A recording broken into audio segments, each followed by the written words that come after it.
So maybe 4 times we decided we're going to wait out for the war to end because there was so much rumors going on all the time that we're going to be liberated, we're going to be free, it won't take long. Because this is, remember, 1944, okay? So we decided not to go get selected, we're just hoping the war would end. So we are staying over 2 months in this camp, in this barrack, and finally we found out that we had 2 cousins who were in barrack number 2, who were in charge of giving out the food. You know what that means, right? I'm going to get an extra slice of bread at least, or something else.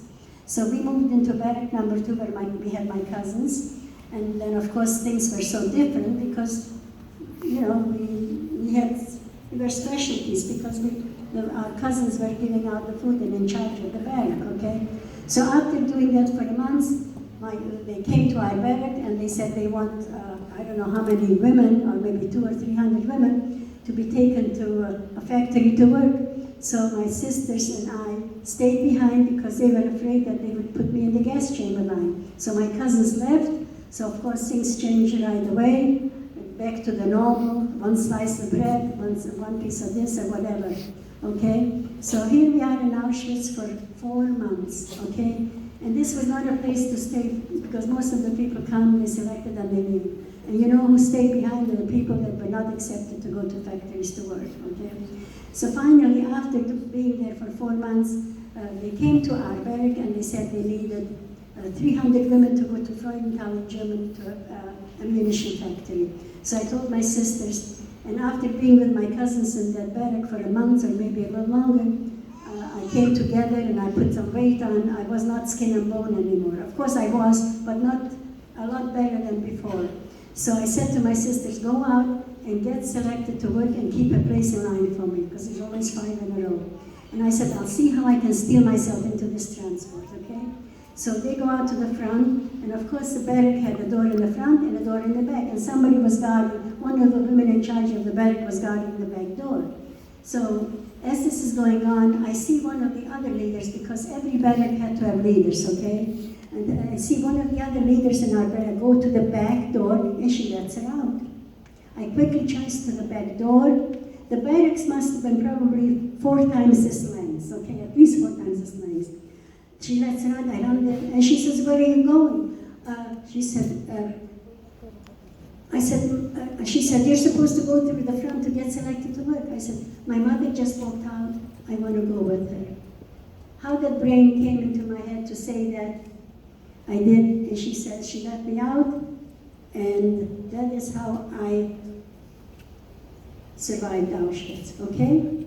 So, no, my sister held a place for me in line, excuse me. My sisters held a place for me in line, so I ran to the front of the barrack, and they kept a place for me. This is how I got out of Auschwitz-Birkenau.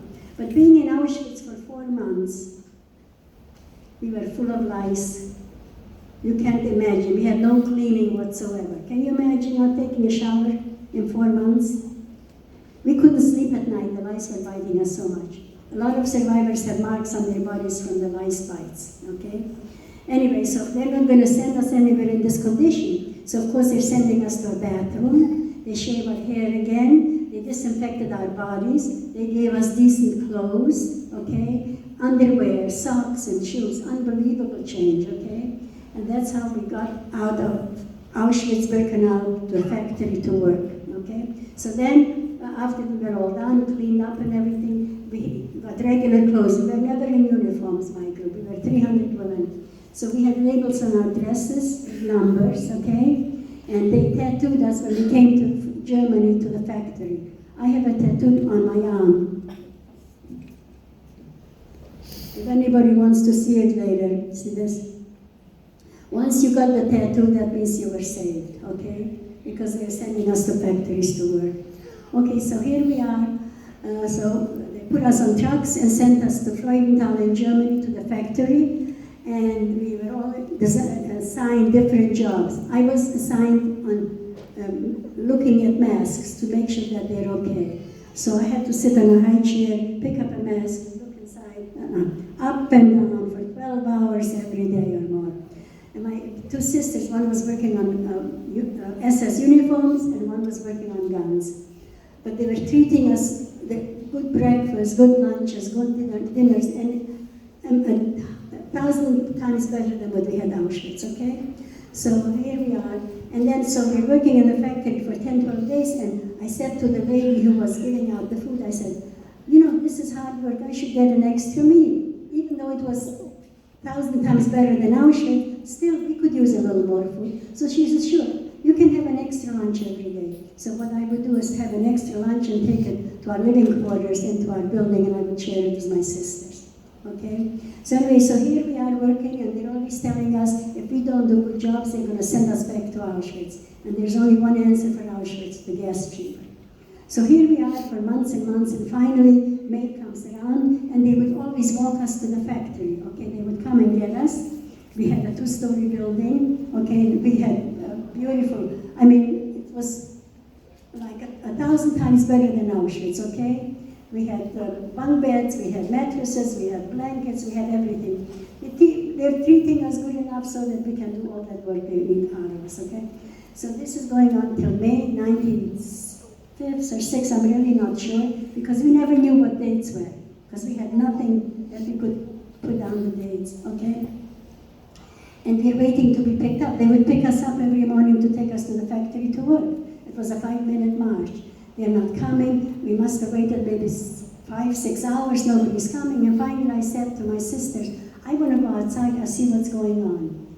I go outside, and the gate is wide open. All the SS ran away. In the meantime, we had a 2-story building, and everything was closed up. I don't know, after I left, I think they locked the doors because they were afraid somebody's going to come in and do some damage. So I'm trying to scream up to the building, hey, and I can hear planes going over us, and I hear the Russian language coming. We had a lot of, they were growing cornfields behind our buildings. Cornfields, you know, they're very high. So, and I hear the Russian language coming through the cornfields, and I hear shooting and all kinds of things. So I figured if I go in front of the Russians, because we wore regular clothes and my hair was about this length already, I said, I better don't come in front of the Russians because they might think I'm German, okay? So I tore a piece of my dress up, and I found a stick, I put the rag on the stick, and I went like this in front of the Russians, into the back of the building. I went to them, and they hugged me and kissed me, and I could understand the Russian language because the town where we lived, in our village, the non-Jewish people, they were Ukrainian, okay? And they all spoke the Ukrainian is very similar to Russian. So I could make myself understood to the Russian soldiers. So they came and they liberated us. They were very good to us. Anything we needed, if they didn't have it, they would take us to town. We would go into the homes and take whatever they needed, because all the German people, if they knew the Russians are coming, they would run away. They would hide in all kinds of places because the Russians were very easy with their guns. They killed a lot of German people. So they came and they liberated us, and if they didn't have enough to give us, they took us to town. So the next day, one of the Russian soldiers comes to our living quarters, and he says to me, do you want to go to town? I said, I would love to go to town, because all we had was one dress, one set of underwear, one socks, just one of everything that we needed. And then once a week we'd take a shower, and they would give us clean clothes. So I said, we could use an extra clothes. So the Russian comes, and I said to him, can I bring somebody else? Because I was kind of afraid to go by myself with a Russian, you know. He was like 6 feet tall, good looking, you don't know, you know. I mean, I was just 15 years old, but still. So I asked another friend to come with us. And you know, when we started walking from that camp area to town, I felt like I was reborn. I was free, like my whole body changed. I don't know, I can't even explain the feeling. To be free after a whole year of what we went through. So anyway, so we went into town and we took whatever we wanted, and the Russians helped us. But if they didn't have, they would try and get it for us. I would say the Russians were really good to us. Anyway, so of course, a lot of us overate, because you know, when you eat too much, you can get sick. So we had to stay like 2 weeks or more in this hostel, because a lot of us got sick.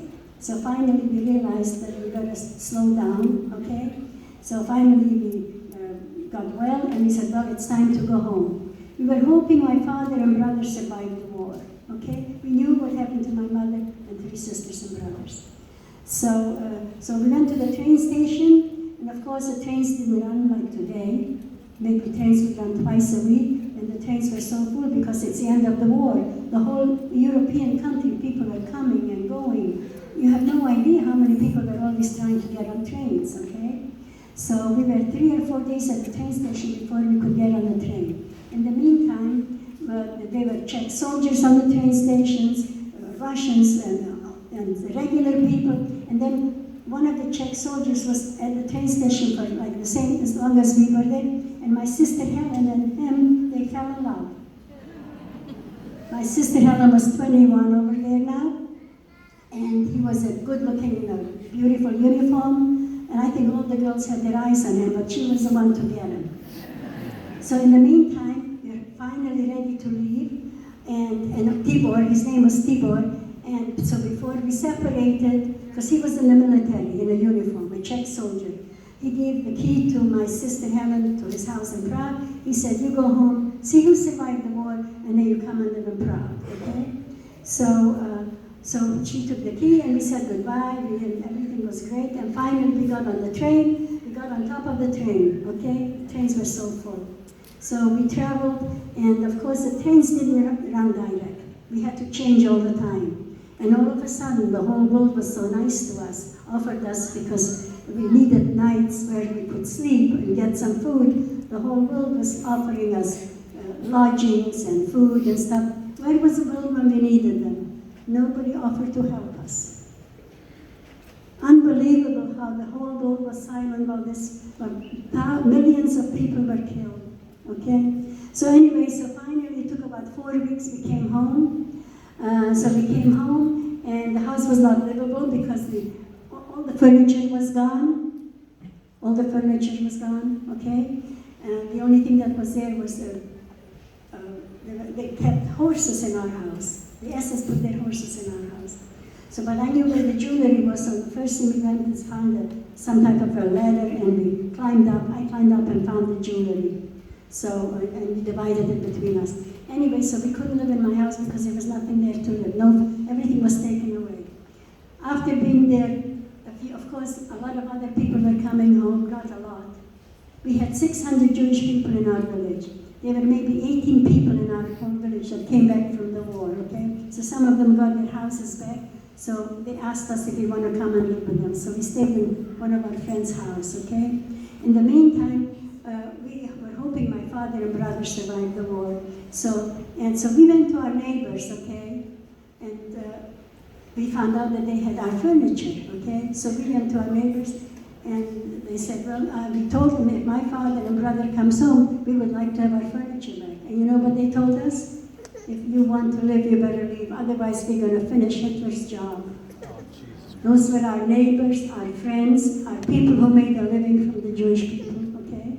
This is what they didn't want to give anything up, because all the homes were taken over by, not all, but some of them were not. And some people did give back the home.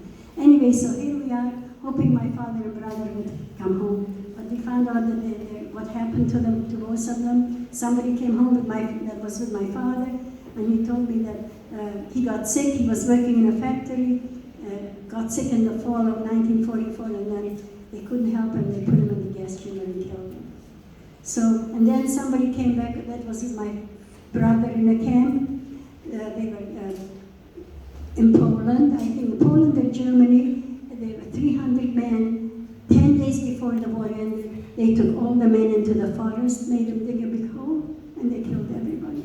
So this man that came back from the war, I said, how did you survive? He says, I was so sick I couldn't leave my bunk bed. He survived.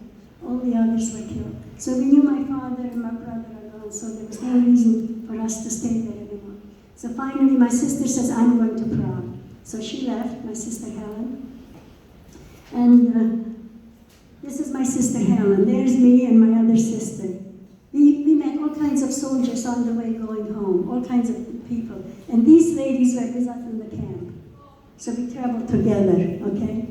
So anyway, so here we are. So finally, Helen says, I'm going to Prague. Okay, so she left.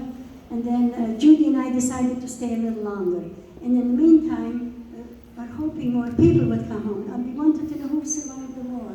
So finally, Judy and I left. We went to the next city. Okay, that's the same train station actually that we were taken to Auschwitz from, but a different area. Okay, not the Catholic trains. Okay, so we couldn't get a permit. This is occupied Russia. Okay, they don't want to give us permits to leave. They want us to stay. So I was at the train station for 3 days, and Judy says to me, I am going back to my hometown. There's a young man who came back from the war, one of our friend's sons, who got the house back, and he wants to marry me. And he's very nice, she likes him. So she went back to my town in Serenya, and I stayed at the train station another 6 hours, and then I got finally permission to leave. So I came to Prague after traveling for a day and a half or so, and my sister stayed with my sister, and she tells me that there is a gentleman in England, Sir Leonard Montefiore, who's looking for 1,000 Holocaust survivor children under age 16 to take to England for rehabilitation. So she said, it's a good idea that you go on that trip. So she signed me up. So, of course, they found 732 kids, okay? Of course, none of us had any identification, so some of them were older, you know, they didn't turn anybody away. Anyway, so being that my sister was living in Prague, I said, I don't need to go right away. The first transport started in August of 1945. The last transport left of February 1946. And you know, they used to use the bomber planes to ship us from Czechoslovakia to England. And they could take like maybe 35, 45 kids each time. So I said to my sister, she said, you don't have to rush, you can leave in the last transport. So I stayed in Prague for almost another 8 months, and I left on the last transport, which was on February 2nd of 1946. So I ended up in Scotland with 35 other kids, okay, because they had hostels all over, England, Scotland, Ireland, Wales, wherever they had hostels, they took us, okay, the 732 kids. So we were in Scotland, so they're teaching us English, they're teaching us Hebrew, because it's time, maybe some of us want to go to Israel. It's time us Jews need to have a country for us, for ourselves. So, of course, there was a war going on for many years in Israel. So I said I was not ready to go. Maybe once Israel becomes a state, it became a state in 1948, and we're talking about 1945 and 1946. So I stayed in England, and the hostel was emptying out, so we had, the hostel that they brought us in at Bedford, there were maybe 35 boys, mostly all boys. We came from Scotland, there were 12 of us, the rest all found relatives in the United States. They were going to Australia, New Zealand, you know, because we were all orphans, and if there's relatives, they offered to help us. So finally, we decided, our Bedford hostel decided we're going to go to London. Okay, so my husband, Max, I had my eyes on him in Bedford, by the way. But he already had a girlfriend. You know, the non-Jewish girls from Bedford, they used to come to the hostels. They knew what's good. They liked the Jewish boys. Okay? So I had to wait, but I knew I'm going to get him eventually. So if anybody ever has their eyes on somebody, don't ever give up. Okay? So anyway, so after being in Bedford about a year and a half, we already learned the language a little better, started to work and getting independent. But a lot of the kids are going away because of Israel, America, whatever. And I had nowhere to go, so there was like a few of us left. So we went to London, and they put us, Bedford, and they put us in this hostel where my husband was, okay? So anyway, so after we were done with Bedford, where my husband ended up again, so we're going to London, okay? So in London, they put us in homes where the organization would pay for our upkeep, okay? They had some hostels too, but I ended up in a private house, very nice Jewish people, okay? And my husband ended up also in another house, and I said they were paying for us, and little by little we're speaking perfect language, we're getting jobs, and we're starting to date, okay? Actually, we started to date right away when we came to London, because his girlfriend was in Bedford. Remember, they were 15, 16-year-olds, okay? So we started dating. And in 1950, Max and I got married. We were the first couple to get married of the survivors in London. We invited all the survivors. Okay?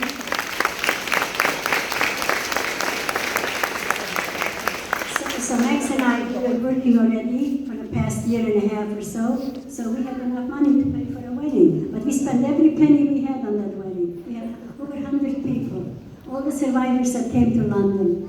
So anyway, after we got married and we got an apartment, and my husband says, there are cousins in America that want to bring us to the United States. I said, that's my dream, to go to America, okay? Even though I had an uncle in McKeesport, Pennsylvania, and he didn't want to help us.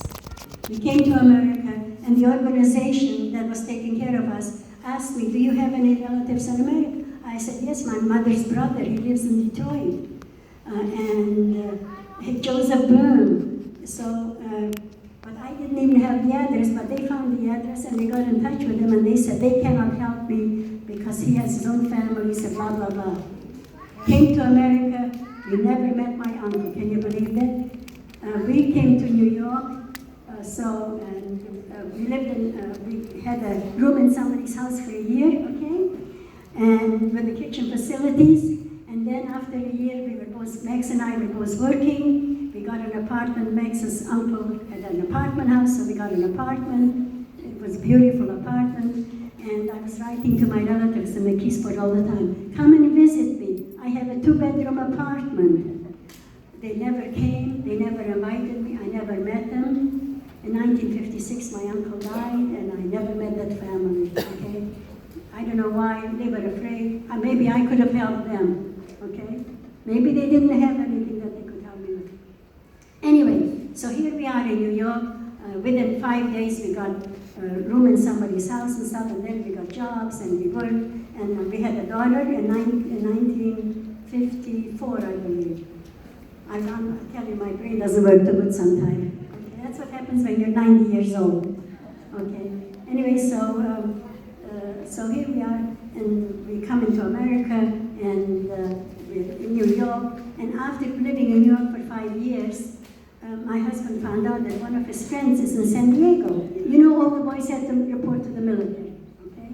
My husband didn't because he was sick during the war, and he was a 4F. So he didn't have to go into the military. So this friend who was in San Diego, we were corresponding, and Max was trying to do, the first 2-3 years he was trying to do all kinds of jobs. He was not very successful. I worked in the garment industry, I made dresses. I did very well, okay? But my husband had a problem, and then he decided to go to night school and learn the IBM business, okay? 6 months to night school, then he worked for IBM for 2 years, and then he comes, bless you, he comes to San Diego Christmas time, 1955, for 3 days, because his friend says there's a lot of jobs in the computer field. He comes to San Diego, he never goes back to New York. He calls me 2 days later, he says, Rose, I got a job, double pay from New York. We're moving to California, San Diego. So of course it took me a while because we already had a beautiful apartment, and we took a lot of money to fix it up, okay, an old building. To give it up was not easy, but we had to do it. We had a daughter. So we came to San Diego in April of 1956, excuse me, 1956, okay?